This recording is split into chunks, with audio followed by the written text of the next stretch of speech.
Ça, c'est Marc. Marc habite le vignoble nantais. Comme ses voisins, il apprécie son cadre de vie et les balades et sorties qu'il fait avec ses amis dans le pays du vignoble. Il est né et il habite depuis toujours dans le village des Lords-à-Valette, mais il ne s'est jamais vraiment penché sur l'histoire de son village.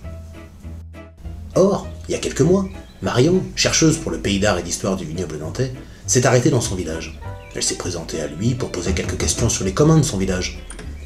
Une étude sur les communs. Marc en avait vaguement entendu parler dans un bulletin municipal ou en discutant avec des voisins, mais il ignorait beaucoup de choses sur ces communs. Avant de poursuivre, une rapide définition. Les communs sont des espaces qui appartiennent collectivement à l'ensemble des habitants d'un même village qui peuvent en profiter et doivent en prendre soin ensemble. Pour étudier les villages à communs du pays du vignoble nantais, Marion a commencé par recenser les communs identifiés sur les cadastres actuels. Pour cela, elle a collaboré avec sa collègue en charge du SCOT, qui connaît bien l'actualité des cadastres.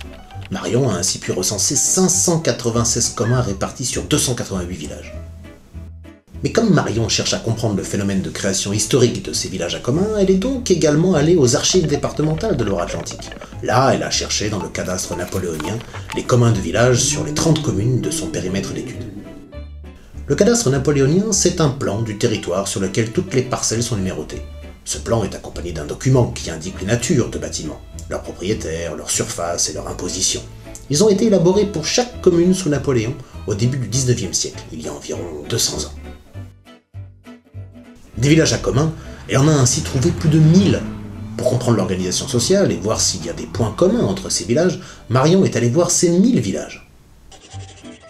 Lors de son passage, elle a regardé l'architecture, les matériaux, leur mise en œuvre. Elle a questionné les habitants des villages, comme Marc, sur les usages des communs, l'histoire de leur village, de leur maison. Parmi ces 1000 villages, Marion en a établi un corpus de 96, qui illustre la diversité architecturale, géographique et sociale des villages à communs. Elle a étudié ce corpus de façon thématique, la structure et l'architecture des villages, mais aussi les usages des communs.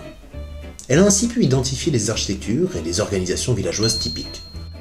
Certains villages se composent d'une architecture modeste, de petits volumes en pierre de schiste, qui s'implantent strictement en bordure du commun.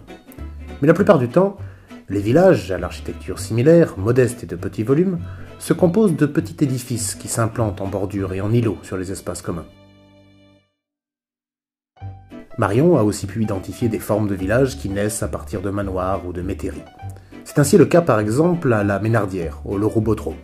Initialement propriété d'une personne, la métairie a été divisée en plusieurs propriétaires au XIXe siècle, et sa cour et sa mare sont devenues communes à tous les habitants du village. Enfin, Marion a extrait de ce corpus une dizaine de villages dont elle a fait une étude approfondie. Puisque c'est par là que nous avons commencé, reprenons le cas du village de Marc, sélectionné par Marion. Les Lords-à-Valette est construit autour de plusieurs espaces communs, et ce, dès le XVIIIe siècle. Si on y regarde de plus près, les usages des communs reflètent les formes de sociabilité du village au fil du temps. Pour Marc, le commun lui sert à stationner sa voiture lorsqu'il rentre du travail. Il y croise souvent Hélène, sa voisine, avec qui il discute régulièrement. Le père de Marc, qui est également natif du village, se souvient avoir joué sur le commun étant enfant. Il se souvient aussi de toutes les fêtes du village qui s'y sont déroulées. Et l'arrière-arrière-grand-père de Marc, paysan au village des Lords, il y a plus d'un siècle, s'en servait alors comme paillé ou aire de battage. À cette époque, les communs correspondaient seulement à des espaces d'entraide pour les habitants qui possédaient peu de terres et quelques bestiaux. Tout comme les deux mares en haut et en bas du village, aujourd'hui décorées et utilisées pour arroser les jardins, elles servaient auparavant d'abreuvoir pour les animaux, mais aussi de lavoir. Pour comprendre l'organisation villageoise il y a 200 ans, Marion a recensé et cartographié les propriétés des habitants du village. C'est ainsi qu'elle peut affirmer que les habitants du village de Marc vivaient essentiellement de polyculture et étaient de petits propriétaires fonciers. En effet, un habitant possède en moyenne une maison, un bâtiment agricole et environ 10 petites parcelles cultivables réparties entre jardins, vignes et terres labourables. Ce qui est super dans la recherche de Marion, c'est qu'on découvre toujours des choses qui n'étaient pas prévues. Ainsi, l'organisation du bâti et la répartition de la culture des sols la renseignent aussi sur les modes de vie. Elle observe que les habitations sont implantées en bordure directe des jardins potagers et du commun, ce qui facilite le fait d'entreposer et de travailler leurs récoltes.